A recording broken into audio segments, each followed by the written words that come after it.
خدا نے صلاحیت ایسی دی ہوئی تھی کہ عمران خان، وسیم اکرم، وقار یونس اور شعیب اختر جیسے بالرز کو بآسانی ٹکر دے سکتا تھا اور پاکستان کے بہترین بالرز کی فہرست میں بآسانی شامل ہو سکتا تھا۔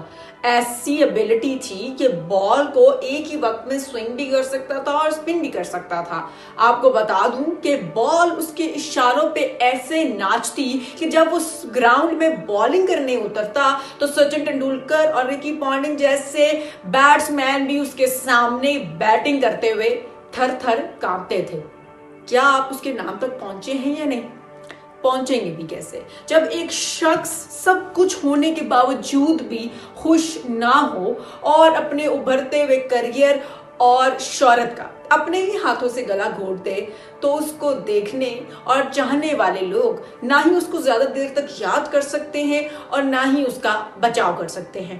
آج میں بات کرنے والی ہوں پاکستان کے لاسٹ ٹیلنٹ محمد آصف کی۔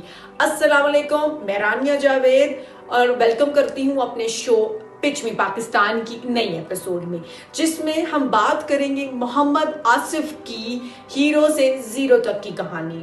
محمد آصف کو جو جانتے ہیں وہ اس کو مانتے بھی ہیں کہ وہ کتنا شاندار بالر تھا۔ جب ٹیم میں شامل ہوا تو اس نے بتا دیا کہ میں یہاں سے کہیں نہیں جانے والا، لیکن اس کی بدقسمتی کہیں، اس کی بیوقوفی یا اس کا لالچ پن کہیں کہ اس نے اپنے خوبصورت کریئر کو خود ہی اپنے ہاتھوں سے آگ لگا دی۔ 20 دسمبر 1982 کو پاکستان کے شہر شیخوپورہ میں پیدا ہونے والا محمد آصف، جس کے پاس نہ ہی تو پیسہ تھا اور نہ ہی اپنے گھر والوں کی سپورٹ، اس کو کچھ معلوم نہیں تھا کہ اس نے کرنا کیا ہے، لیکن بس یہ پتا تھا کہ کچھ بڑا کرنا ہے۔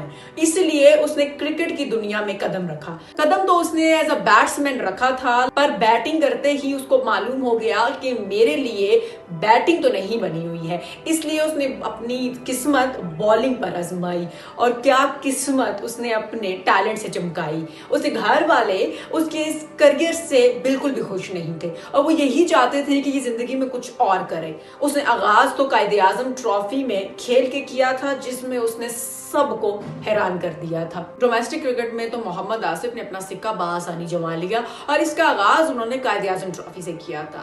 اب باری تھی to face the reality of cricket, یعنی کہ انٹرنیشنل کرکٹ کی۔ انٹرنیشنل ڈیبیو محمد آصف کا آسٹریلیا کے خلاف ہوا تھا and his performance against Australia was not very impactful.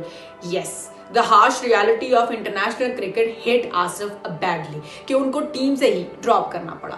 اب باری آئی پاکستان اور انڈیا کی ٹیسٹ سیریز اور ODIs کی۔ یہ وہ زمانہ ہے جب بھارت پاکستان ٹور پر آتا تھا اور سیکیورٹی کے خدشات بھی نہیں ہوا کرتے تھے۔ پھر کیا ہوا؟ پاکستان نے محمد آصف کو گراؤنڈ میں اتارا، محمد آصف نے بال کرائی اور کیا بالنگ کرائی، یعنی کہ وہ جادو محمد آصف نے آخرکار دکھا ہی دیا، اور اس میچ میں انہوں نے 4 وکٹیں صرف 78 رنز پر حاصل کی تھی۔ سچن ٹنڈولکر جیسے بیٹسمین بھی محمد آصف کے سامنے گھبرا گئے کھیلتے ہوئے۔ اس کے بعد محمد آصف اور صرف محمد آصف تھا۔ میچ تو پاکستان ہار گیا تھا، لیکن محمد آصف نے اپنی شاندار کارکردگی سے بہت سارے لوگوں کو امپریس کر دیا، جس میں انضمام الحق اس کی پرفارمنس سے بہت زیادہ امپریس ہو گئے تھے۔ His best performance was against Sri Lanka when he took 6 wickets in first innings and 5 wickets in second innings۔ Cricket کا بے تاج بادشاہ عمران خان کا بھی یہی ماننا تھا کہ Asif could be one of the best۔ میں آپ کو بتا دوں کہ کچھ لوگوں نے محمد آصف کا نام بالنگ آرٹسٹ رکھا تو کسی نے اس کو میجیشین کہلایا۔ یہ رائٹ ہینڈ بالر تھا۔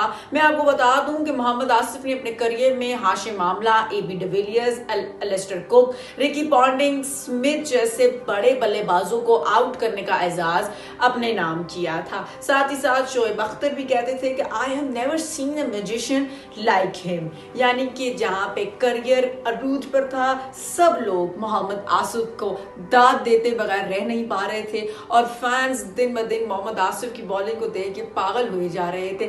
وہیں دوسری جانب محمد آصف کا کریئر کنٹروورسیز کے ساتھ بھرا ہوا تھا، لیڈنگ ایکٹرز کے ساتھ افیئر ہوں،